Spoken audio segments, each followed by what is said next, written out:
Hello everyone, welcome to Smartly. कैसे हैं आप सभी? I hope you all are doing great and getting better with each passing day. और मुझे उम्मीद है आपको इन स्ट्रीम से काफ़ी फ़ायदा हो रहा होगा और ये सुनने में आपको मज़ा भी आ रहा होगा। ठीक है, ये सेशन मैं स्टार्ट करना चाहूँगी by thanking all the students, all the dear ones जिन्होंने इस वीडियो को लाइक किया है, शेयर किया है अपने एंड पे, एंड जिनके नेम्स मैं कमेंट सेक्शन में रीड कर पाई उनके मैं स्पेशली अलग से थैंक यू बोलना चाहूँगी। There is Ramya Reddy, Shreyas Rajendran, Shruti Agarwal, Saurabh, mind peace, Kuldeep Chaudhary, Divya Rathore. Thank you very much guys, इतने नेम्स मैं कमेंट सेक्शन में मेंशन कर पाई। And Tripti Patnekar also, right. अगर किसी का भी नेम मिस हुआ है तो आप कमेंट सेक्शन में हमें बताइए। I don't want to miss thank anybody, right guys. Okay, and secondly एक बच्चे को कन्फ्यूजन था, देयर वाज अ डाउट कि पॉइज्ड का मीनिंग नहीं समझाया गया। उसके लिए मैं बच्चा आपके लिए दोबारा यहाँ पे एक्सप्लेन कर देती हूँ। ठीक है, पॉइज्ड क्या होता है? पॉइज्ड हमारा एक एडजेक्टिव होता है जिसको हम किसी की क्वालिटी बताने के लिए यूज़ करते हैं।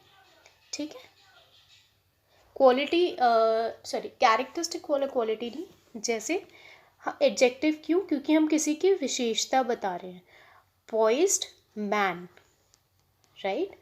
अब एग्जैक्टली इसका मतलब होता है having a composed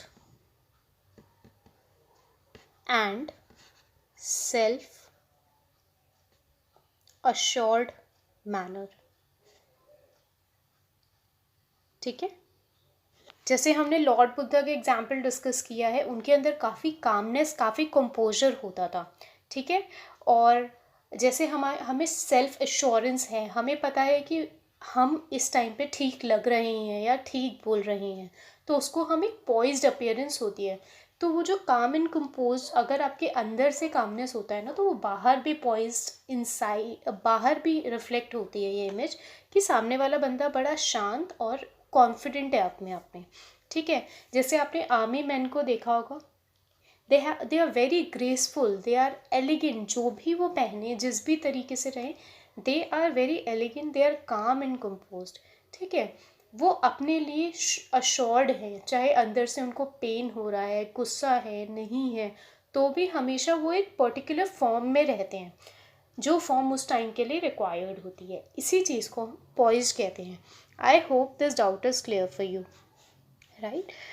okay, so let's start today's session with our first word, that is capitulate. इसको समझने से पहले एक मैंने आपको वर्ड समझाया था, रिकैपिचुलेट।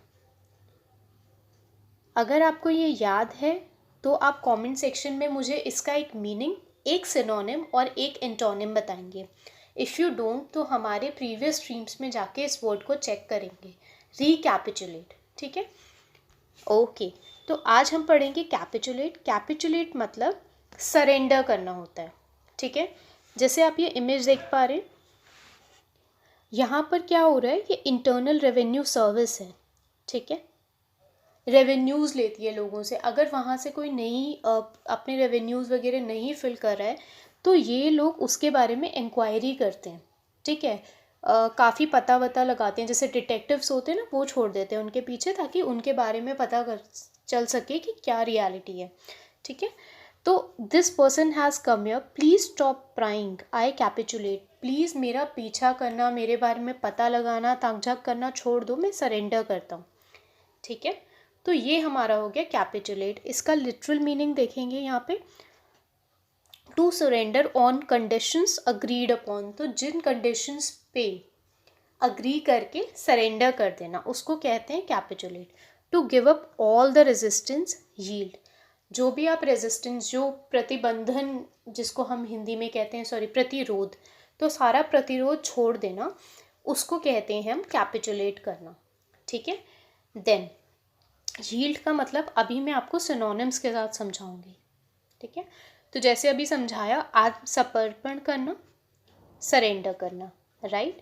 देन गिव इन और यील्ड। गिव इन मतलब सब कुछ छोड़ के, और आप जो भी कंडीशन है उन सबको मान के सरेंडर कर देना। ठीक है, यील्ड के दो मतलब होते हैं, एक तो होती है प्रोडक्शन, जैसे फार्मर्स कुछ प्रोड्यूस करते हैं, ठीक है, तो they are yielding grain for us, या हम इलेक्ट्रिसिटी प्रोड्यूस करते हैं, ठीक है, तो NDPL leads electricity for us. उस ये तो हमारा हो गया एक। दूसरा यील्ड सरेंडर होता है and nothing else, right guys. I hope the word yield is also clear for you. Secondly यहाँ पे इम्पॉर्टेंट मैं ये बताना चाहूँगी, सिर्फ टफ और बड़े लगने वाले वर्ड्स इम्पॉर्टेंट नहीं होते। जैसे ये teeny tiny word yield, this is very important. ये दो तरीके से यूज़ होता है। अगर आप इसका मतलब साथ में समझ के याद कर लेंगे तो आपको कॉम्प्रिहेंशन से डील करने में कोई भी प्रॉब्लम नहीं होगी कभी, ठीक है guys. Okay, antonym is resist. देखो, किसी चीज़ को मान लेना, सरेंडर कर लेना, कैपिचुलेट, और किसी भी चीज़ को नहीं मानना, उसका प्रतिरोध करना, रेजिस्ट करना, दैट इज़ कैपिचुलेट। अब यहाँ पे आप ध्यान से समझेंगे, कैपिचुलेट ना एक वर्ब है, आत्मसमर्पण करना, कुछ करने के लिए बोला जा रहा है, तो उसके लिए रेजिस्ट है। अगर मुझे किसी रीज़न से यहाँ पे नाउन यूज़ करना होता तो मैं उसको रेजिस्टेंस बोलती। रेजिस्टेंस मतलब होता है प्रतिरोध, राइट, और रेजिस्ट मतलब होता है प्रतिरोध करना, ठीक है। तो जो ये प्रतिरोध या रेजिस्टेंस होता है किसी मशीन में फिट किया जाता है, ठीक है, या इसको एक संज्ञा की तरह हम यूज़ करते हैं, नाउन की तरह यूज़ करते हैं, जबकि रेजिस्ट हमारा हो गया वर्ब। आई होप आपका थोड़ा भी अगर यहाँ पे कन्फ्यूजन होगा तो क्लियर हो गया होगा।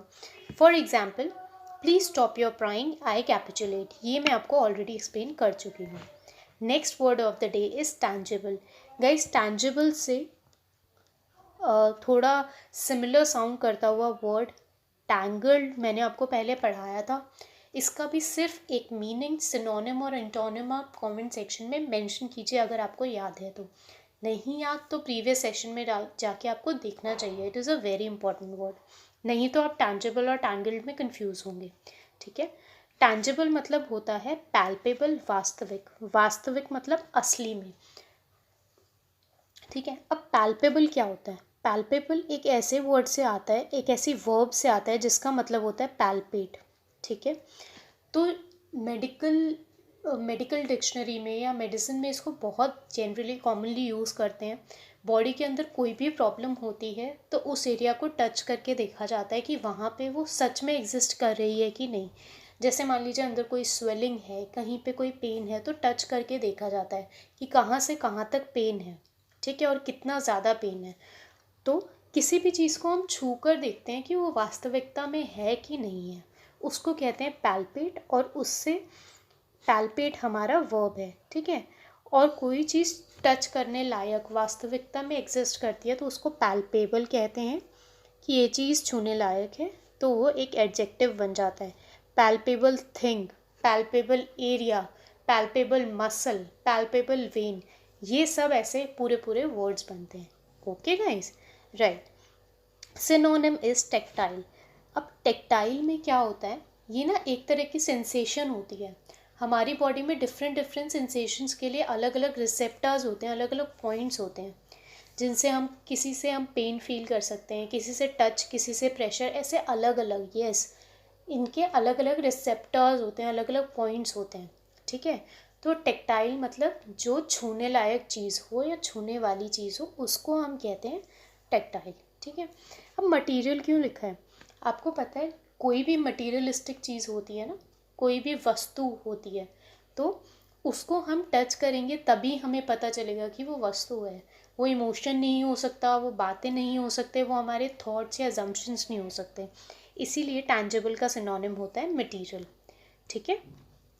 ओके, अब दिस इज़ ईजी। जो चीज़ वास्तविक ना हो, पैल्पेबल ना हो, ठीक है, उसको हम कहते हैं इंटैंजिबल, राइट।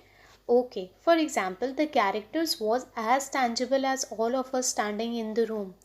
तो कैरेक्टर्स, ये किसी मूवी या स्क्रीन प्ले की बात हो रही है कि वो कैरेक्टर्स उसके इतने असली थे जैसे कि हम इस रूम में खड़े हैं। जैसे हम लोग, हमारी माइथोलॉजिकल स्टोरीज़ होती हैं रामायण के बारे में, हम ये कहते हैं ना कि वो लोग सच में एग्जिस्ट करते थे, तो वो इतने सच थे कि हम उनको छू सकते थे अगर हम उस एरा में होते तो, right guys? Okay, next word is implication. Implication मतलब क्या होता है? किसी चीज़ का सजेशन. ठीक है. निहितार्थ.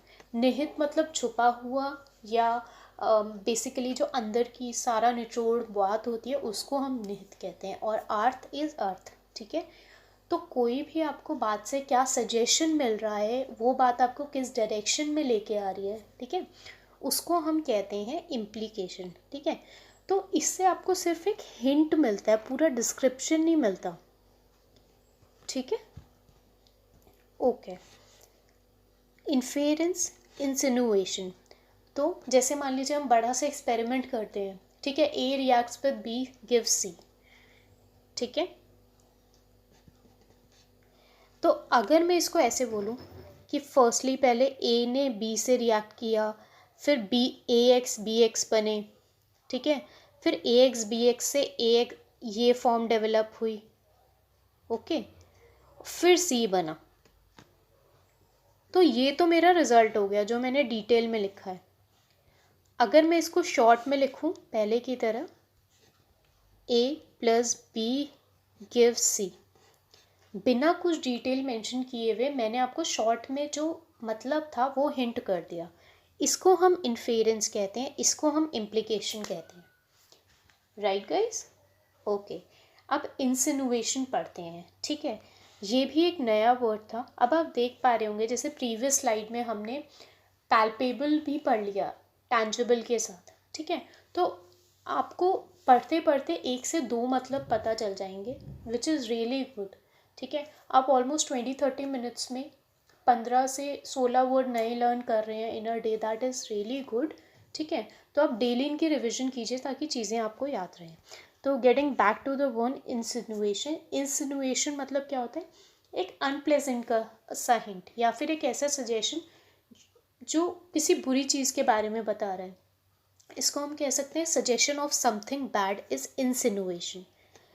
कभी कभी वो लगता है ना कि ये चीज़ सही नहीं है, उसको हम इंसिनुएशन कहते हैं. तो देखा जाए तो इन्फेरेंस जनरल हो सकता है, पॉजिटिव नेगेटिव दोनों के लिए यूज़ करते हैं. इंसिनुएशन को हम जनरली नेगेटिव सिचुएशन के हिंट के लिए यूज़ करते हैं. Right? I hope this difference is clear for you. Okay. Then antonym क्या है? Explicit statement. एक्सप्लिसिट मतलब क्या होता है? ये वर्ड मैंने आपको पहले भी समझाया था. एक्सप्लिसिट मतलब एक्सप्लेनेबल. ठीक है. गाइस हर स्ट्रीम में ना ये जो वर्ड्स हम पढ़ चुके हैं पहले, उनको मैं कहीं ना कहीं दोबारा यूज़ करने की कोशिश कर रही हूँ अपने नेक्स्ट वीडियो में. ठीक है. तो कहीं भी अगर आपका मिस आउट हुआ, आप अब हमेशा जाके दोबारा ये वर्ड को रिवाइज कर सकते हैं. तो एक्सप्लिसिट मतलब होता है एक्सप्लेनेबल. ठीक है. तो अगर किसी चीज़ को बहुत ज़्यादा डिटेल में एक्सप्लेन करके बताते हैं तो that will be opposite of implication, क्योंकि implication is just a suggestion और a hint. Okay. I hope this word was clear. एक एग्जाम्पल देख लेते हैं. तो political implications would have been if we not had acted. I want to change the sentence for you. Just a sec. इसको हम ऐसे लिखेंगे.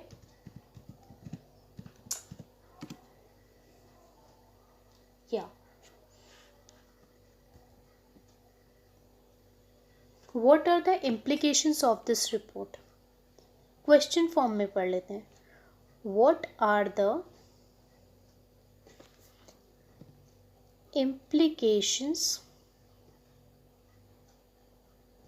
of this report? या do you know about implications of your actions? तो दो इसमें क्या मतलब होगा कि आपकी ये जो रिपोर्ट है ये क्या सजेस्ट करती है, क्या हिंट कर रही है. या do you know the implications of your actions? क्या तुम्हें पता है कि तुम्हारे एक्शंस के का क्या हिंट होगा, क्या सजेस्ट करेंगे तुम्हारे एक्शंस. ठीक है. Okay guys, let's get forward. Next word is naive. इसको हम नेव नहीं नाइव कहते हैं. ठीक है. तो जो कोई भोला भाला इनोसेंट सा इंसान होता है ना, उसके लिए हम नाइव यूज़ करते हैं. It can be a puppy also, it can be any thing which looks innocent. तो जैसे हमने फर्स्ट वर्ड पढ़ा था ना, एक हमने अपनी रिलेटेड टू थिंक कि जिस चीज़ को हम टच करके देख सकते हैं. We read a new word. Now I want to know, do you remember that word? I wish ये हमारा लाइव स्ट्रीम होता. Why not, we can plan a live stream जिसमें हमने आज तक के सारे पढ़े हुए वर्ड्स को डिस्कस किया है. ठीक है, तो थोड़े हमारे वर्ड्स कलेक्ट हो जाएं, उसके बाद हम अपने लाइव स्ट्रीम्स भी रखेंगे जिसमें हम कुछ ओल्ड वर्ड्स और कुछ न्यू वर्ड्स पढ़ेंगे. ठीक है, तो इसी तरह से आप मुझे बताइए कि किसी चीज़ को अगर आप टच करके देख सकते हैं तो वो चीज़ क्या होती है. ठीक है. सेकेंडली, मैं उस वर्ड के लिए आपसे पूछना चाह रही हूँ जो मटीरियलिस्टिक चीज़ है. ठीक है, पैल्पेबल के बारे में बात नहीं कर रही हूँ. Right, okay. तो नाइव क्या होता है? कोई भी इंसान जो बहुत ज़्यादा भोला भाला होता है. आज आप किसी इंसान को देखेंगे ना हु इज़ इनोसेंट, तो इनोसेंट हटा के प्लीज़ उसकी जगह नाइव यूज़ की करिएगा. सच ए नाइव डॉग, सच ए नाइव कैट. Right, okay.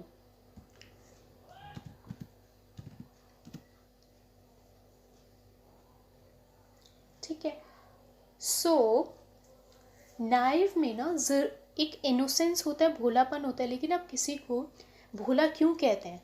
क्योंकि उसके पास एक्सपीरियंस की कमी है, विजडम की कमी है, जजमेंट की कमी है. ठीक है, उसने अभी बहुत ज़्यादा दुनिया नहीं देखी है. The person is completely natural, इसीलिए हम उसको इनोसेंट कहते हैं. ठीक है, so like look at that baby, he look so naive, he is so naive. Baby is always naive क्योंकि वो एक्सपीरियंस लेस होता है, कोई विजडम नहीं होती, कोई जजमेंट नहीं होता और उसको कुछ दुनिया का पता नहीं होता. ठीक है, नाइव एक तरह का कैरेक्टर है, नाइविटी कहते हैं इसको. ठीक है, लेकिन उससे ज़्यादा इम्पॉर्टेंट मुझे ये वर्ड लगा, इसीलिए मैंने इसको यहाँ पे मेंशन किया. ओके, सो यहाँ पे इनोसेंस आ गया. ठीक है, तो उसको दुनिया के तौर तरीके नहीं पता, एक्सपीरियंस नहीं पता, तो पर्सन इज़ अनसोफिस्टिकेटेड. राइट, जैसे जनरली जो विलेजर्स होते हैं, आजकल तो काफ़ी ज़्यादा चेंजेस आ गए हैं, लेकिन जो उन्होंने चीज़ें बाहर की तरफ नहीं देखी होती. ठीक है, तो कुछ अर्बन एरियाज़ में कुछ लोग ऐसे रहते हैं जिनको रूरल की सोफेस्टिकेशन नहीं पता, कुछ रूरल से हैं जिनको अर्बन की नहीं पता. तो जिन लोगों में किसी चीज़ से भी रिलेटेड इनोसेंस होती है, भोलापन होता है, नाइविटी होती है, उस चीज़ को हम अनसोफिस्टिकेटेड कहते हैं. ठीक है, आर्टलेस, किसी काम को करने की कला ना होना is artless. Right guys, okay. I have tried to explain my best आपको नाइव का मीनिंग. फिर भी कुछ डाउट है, प्लीज़ अपना क्वेश्चन या डाउट आप कमेंट सेक्शन में रेज कीजिए.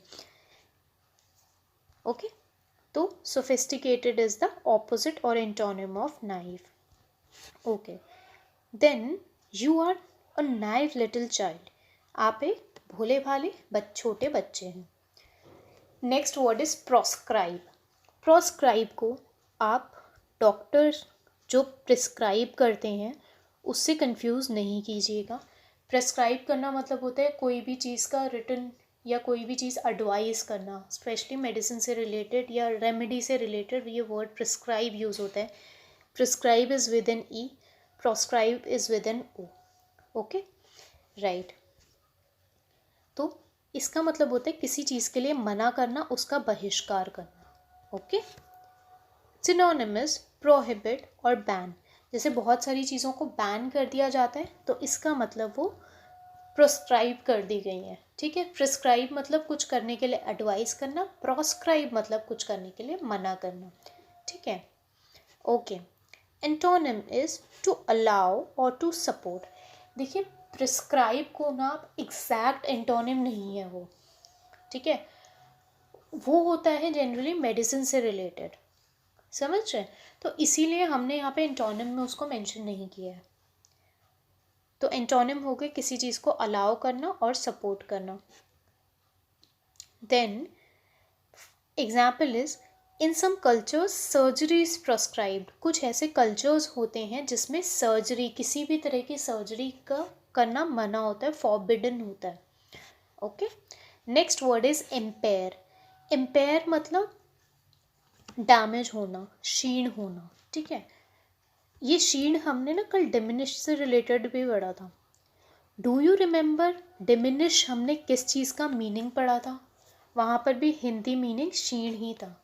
तो किसी चीज़ का इस हद तक रिड्यूस हो जाना कि वो क्षीण हो जाए, बहुत ज़्यादा कम हो जाए, डैमेज हो जाए। अच्छा, जिस वर्ड के बारे में मैं पूछ रही हूँ that start with D only, आप वो भी मेंशन कीजिए। तो मैंने आपसे अभी 4 क्वेश्चन पूछे हैं, ठीक है। What you can do is, एक पेपर पे आप इन सबको टर्न बाय टर्न लिखिए और उसके बाद एक साथ आप सिंगल कमेंट में या as if you wish multiple comments में आप मेंशन कर दीजिए, no problem, but I want an answer. Okay guys, ठीक है। तो कमिंग बैक टू डैमेज और इम्पेयर, आपने सुना होगा कि कुछ लोगों की हेयरिंग इम्पेयर हो गई है, कुछ लोगों की आईसाइट इम्पेयर हो गई है, ठीक है। तो उस चीज़ को होता है, किसी भी चीज़ का डैमेज होना इज़ इम्पेयर, हार्म होना या कम होना, डिमिनिश होना। या इसका हम सिनोनिम यहाँ पे वो वर्ड डी से भी लिख सकते हैं जो मैं आपको पूछ रही हूँ, जिसके लिए हमने कल डिमिनिश और क्षीण वर्ड पढ़ा था, ठीक है। तो कोई चीज़ अगर ख़राब हो रही है दैट इज़ इम्पेयर, कोई चीज़ बेटर हो रही है दैट इज़ इम्प्रूव और हील, HEAL। एक हमारी होती है हील जो कि हमारे फुटवेयर्स में होती है, I am not talking about that. ये वाला हील होता है ठीक होना, ठीक है। बॉडी पे कोई चोट लग गई, now this is healing, HEAL, heal. Okay guys, right. In some I am so sorry, यहाँ पे कुछ मिस्टेक हुई है। I'll write another sentence for you. His hearing is severely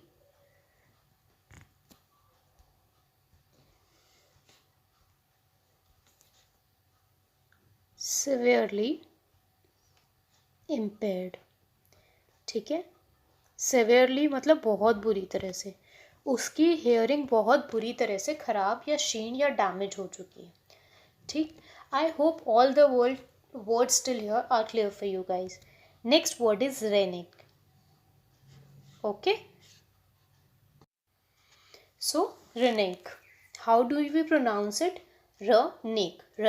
Okay, so ये हमारी एक क्रिया है, किसी चीज़ को छोड़ देना, गो बैक ऑन। आपने किसी चीज़, मान लीजिए रेस यहाँ पे स्टार्ट की, this was the finish point, this was the starting point, आपने इसको बीच में ही छोड़ दिया, तो you renege the race in between, okay guys. Synonym देख लेते हैं।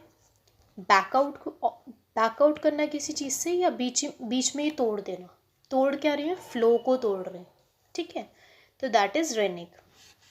एंटोनिम इज कीप, किसी चीज़ के साथ कीप अप रखना, like you should keep up your words, okay. You should not renege out of your deal, that is the situation, ठीक है। इस तरीके से आपका इसका यूसेज है, okay. For example, if you renege the deal now I will fight you in the courts, अगर आप इस डील को बीच में छोड़ देते हैं तो मैं तुम्हें कोर्ट में देखूंगा, तुम्हारे से कोर्ट में लड़ूंगा, दैट इज़ रनिक, ओके गाइज। तो आपने आज कुछ कितने ब्यूटीफुल वर्ड सीखे होंगे, आई होप, जो आप डे टू डे लैंग्वेज में अपना यूज़ कर सकते हैं, ठीक है। अच्छा, एक आइडिया है जो कॉमनली हम लोग डेली फॉलो कर सकते हैं, जो भी आप 10-12 वर्ड्स लिखते हैं, पढ़ते हैं, उसको एक पेपर पे ना डेली वॉल पे स्टिक कीजिए, ठीक है, ताकि आप उनको पढ़ पाएँ, और हर उस वर्ड का आपको डेली यूज़ करना है बातें करने में, ठीक है। तो आप हर दिन 10 नए वर्ड्स अपने माइंड में याद कर रहे हैं।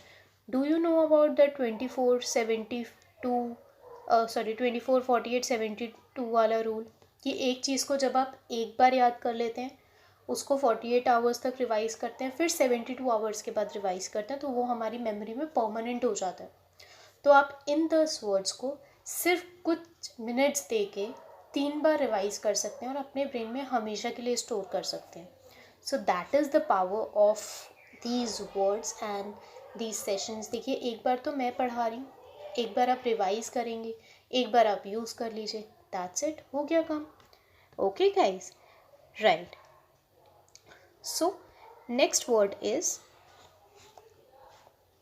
इंट्रिंसिक। इंट्रिंसिक, आई थिंक मुझे ये ज़्यादा एक्सप्लेन करने की ज़रूरत नहीं पड़ेगी। जो चीज़ आपके अंदर ऑलरेडी प्रेजेंट होती है, जैसे आप इनहेरेंट होती है, जो आप ऑलरेडी अपने अंदर चीज़ होल्ड करके आए हैं, दैट इज़ इंट्रिंसिक। ठीक है, अंतर्भूत, जो ऑलरेडी प्रेजेंट है आपके अंदर, उसको हम कहते हैं इंट्रिंसिक। ठीक है, इननेट, बॉर्न, कुछ हमारे अंदर कैरेक्टर्स होते हैं, कुछ हमारे फीचर्स होते हैं, जैसे shape of our teeth, our eyes, shape of our nose, hands. कुछ ऐसी डिजीज़ भी होती है जो इनहेरेंट होती है। ठीक है, जो वो आपके बाय बर्थ आपके अंदर होती है। ठीक है, तो उसको हम कहते हैं इंट्रिंसिक। ऑपोजिट एक्सट्रिंसिक होता है। मेडिकल लाइन में, मेडिसिन में इसको बहुत कॉमनली हम लोग यूज़ करते हैं। ठीक है, for example, cutting brings out the brilliancy of the glass. आपने देखा होगा एक शीशे को आप जिन एंगल्स पे काटते हैं, उनसे उनकी ब्रिलियंसी, उसकी एक अलग ब्रिलियंट कैरेक्टरिस्टिक निकलता है। ठीक है, तो ये हमारा ग्लास का कैरेक्टरिस्टिक होता है कि जितने अलग अलग एंगल्स पे वो कटा होगा उतना ज़्यादा शाइन करेगा। Right, okay. Next word is tenacity. Tenacity क्या होते हैं? परसिस्टेंट।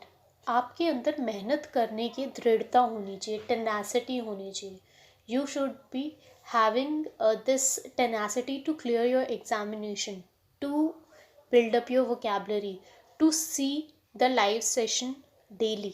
ठीक है, जब भी प्रीमियर हुआ देखिए, मेरे लिए you should have the tenacity to like and share each and every session, so that आप एक स्टूडेंट अगर 5 नए स्टूडेंट्स को भी लेकर आता है, आप पाँचों मिलके सीखिए, पाँचों मिलके उस वर्ड को डिस्कस कीजिए।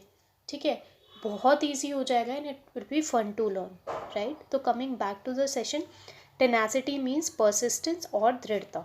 ठीक है, डिटर्मिनेशन, परसीवरेंस। परसीवरेंस, ये वर्ड भी बहुत अच्छे, बहुत कॉमनली यूज़ होता है, और ये भी। ठीक है, बट ज़्यादा आपने ये भी, इसको आपने बहुत ज़्यादा एडिटोरियल में देखा होगा। You should be having this perseverance of working hard through out your life and learning new things every day. Okay, then antonym is irresoluteness। ठीक है, इसको रेजोल्यूशन तो नहीं, फॉलोइंग योर रेजोल्यूशन, ऐसा कुछ हम लोग लिख सकते हैं, बट नॉट एग्जैक्टली रेजोल्यूट और रेजोल्यूशन। ओके, तो इरेजोल्यूटनेस ये 3 चीज़ों से मिलके बना है,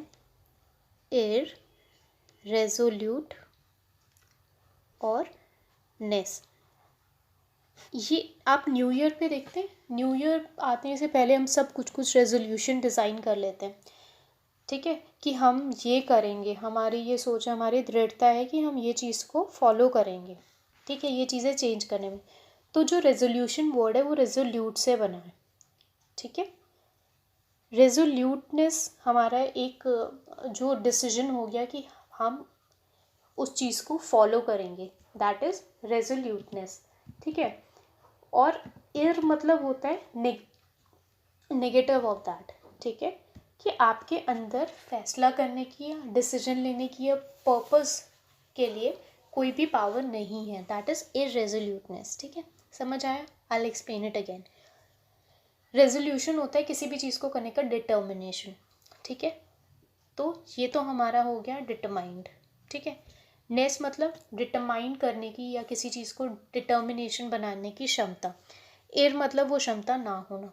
तो जिसके अंदर दृढ़ता की क्षमता नहीं होती, डिटर्मिनेशन की क्षमता नहीं होती, उसके लिए हम यूज़ करते हैं irresoluteness. It is the opposite of the noun tenacity. Okay guys, I hope this works clear. For example, good luck is another name for tenacity of purpose. ठीक है, तो अगर आपके पर्पस के अंदर दृढ़ता है तो आपका गुड लक साथ में ही चलता है। ठीक है, तो अगर आपको गुड लक चाहिए तो आपकी डिसीजन में, आपके पर्पस में, आपके डिटर्मिनेशन में दृढ़ता होनी चाहिए, तो गुड लक आपके साथ रहेगा। ये वर्ड, ये जो लाइन है, ये आप अपनी लाइफ में भी इम्प्लाई करेंगे तो बहुत अच्छा रहेगा, right. Next word is very. Very का मतलब आप इस इमेज से आप यहाँ से समझ पाएंगे। वैरायटी सुना है आपने, किसी भी चीज़ की वैरायटी हम सबको पसंद है, वो गोलगप्पे के फ्लेवर्स हों, ठीक है, या फिर पास्ता की सॉसेस हों, या फिर फूड आइटम जो घर में बनते हैं उसमें वैरायटी हो, हम सभी को वैरायटी पसंद होती है। ये वैरायटी वैरी से आता है, मतलब अलग अलग होना, पृथक होना, डिफ़र करना, that is vary. All right guys, okay, can you see this image. इसमें वैसे तो शायद सभी को नहीं पसंद होंगे, लेकिन ये कलरफुल वेजीज देखना तो पसंद है ना एटलीस्ट। तो आप देख सकते हैं यहाँ पे कितने वैरायटी ऑफ कलर्स हैं, कितने वैरायटी ऑफ वेजीज हैं, ठीक है, okay. Synonym is rage, range और एक्सटेंड, ठीक है। अब यहाँ पे वैरायटी से रिलेटेड आपको पता है ना, कॉस्ट की रेंज हो सकती है, चीज़ों की रेंज हो सकती है। हम कहते हैं आपके पास तो बहुत सारा, आपका रेंज बहुत अच्छा है, ठीक है, आपके पास बहुत सारी वैरायटी है। एक्सटेंड मतलब किसी भी चीज़ को बढ़ा चढ़ा के होना, कोई चीज़ कितनी ज़्यादा हो सकती है, ठीक है, दैट इज़ एक्सटेंड। इम्पॉर्टेंट यहाँ पे सिनोनिम रेंज है, आप यही लर्न कर लीजिएगा, okay guys. Antonym is agree, ठीक है।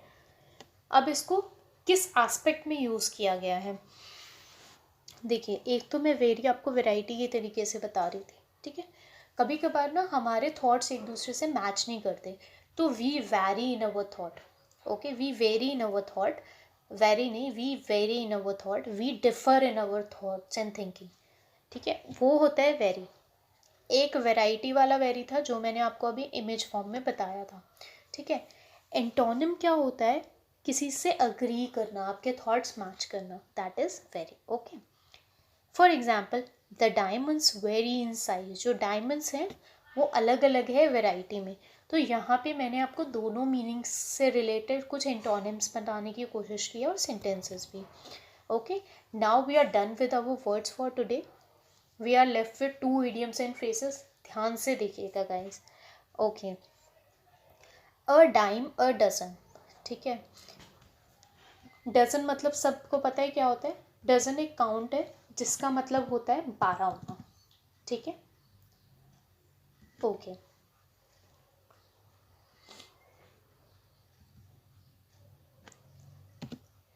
अ डाइम, अ डजन मतलब क्या होता है कि कोई भी चीज़ इतनी ज़्यादा कॉमन होना, ठीक है,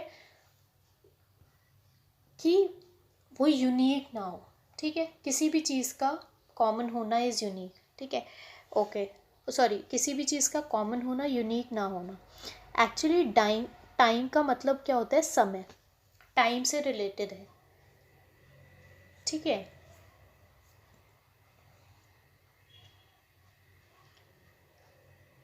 so just a sec guys, I think there is some problem with my stylus, एक second guys, yeah now it's fine. तो जैसे टाइम, डाइम का मतलब मैंने आपको बताया टाइम होता है, ठीक है। तो अ डाइम अ डजन का मतलब क्या होता है, something that is inexpensive, common, easy to obtain. जैसे आप देख रहे हैं इस टाइम के अंदर, ये देखिए मेडिसिन या फूड ग्रेन्स ये आ रहे हैं, ठीक है, दे आर सो कॉमन कि एक डाइम से आपके, डाइम एक्चुअली ना एक हम उसको भी बोलते हैं सॉर्ट ऑफ, एक हमारी चांदी का सिक्का होता है ना, ठीक है, उसको भी हम डाइम कहते थे, तो एक तरह की करेंसी भी होती है डाइम। यहाँ पे हम लोग डाइम को समय की जगह उस करेंसी से रेफर कर रहे हैं कि वो एक टाइम में, एक सिक्के में 12 चीज़ें आ जाए, इतनी ज़्यादा कॉमनली अवेलेबल चीज़ है, ठीक है। I hope I have made this clear for you. Those antique dishes are pretty but they are dime a dozen, वो एंटीक डिशेज प्रिटी हैं लेकिन वो इतनी कॉमन है, इतनी ज़्यादा कॉमन है कि एक डाइम में डजन आ जाए, ठीक है, ओके। अच्छा, इससे रिलेटेड एक और चीज़ आपने देखा है कि जो चीज़ बहुत कॉमनली अवेलेबल होती है, थोड़ी सी वो सस्ती हो जाती है, तो वहाँ से ये फ्रेज़ बन के आया है, वहाँ से ईडियम बन गया है। Next one is by the skin of your teeth. अब क्या होता है, आपने देखा है कि जो टीथ होता है हमारा, जो एक टूथ होता है, उस वो बहुत ही पतला सा दिखता है, स्पेशली हमारे आगे वाले टीथ। अब उसकी भी एक स्किन, एक्चुअली ये सिर्फ बोलने के लिए फ्रेजल एस्पेक्ट में बोला गया है, उसकी एक बहुत पतली लेयर को स्किन ऑफ योर टीथ कहते हैं, ठीक है। तो मार्जिन से किसी चीज़ को अचीव करना is by the skin of your teeth, okay. Just barely making it, बहुत मुश्किल से बस किसी चीज़ को कर लेना, is by the skin of your teeth, ठीक है। Like I could win that race by the skin of my teeth, by the skin of your teeth, okay. कि उस रेस को ना मैं सिर्फ एक मार्जिन से जीत पाया, तो इसको मार्जिनल भी लिख सकती हूँ मैं यहाँ पे, okay. For example, I pass that quiz bye the skin of my teeth, ठीक है। मैंने उस क्विज को सिर्फ स्किन ऑफ माई टीथ इतनी डिफरेंस से जीता है, बहुत मुश्किल से, और सिर्फ पास किया है, ठीक है, सिर्फ पास किया, just barely passed it. The test was tough and I just barely passed it, और the test was tough, I just passed it by the skin of my teeth, right? So guys, I hope all the words and idioms and phrases were clear for you. Thank you very much for watching this. If you really like the session, please hit like and share it among your friends. जितना आप अपनी family को बढ़ा के इनको revise करेंगे, उतना ज़्यादा आपके लिए और हमारे लिए अच्छा होगा. So thank you very much for watching. Stay safe.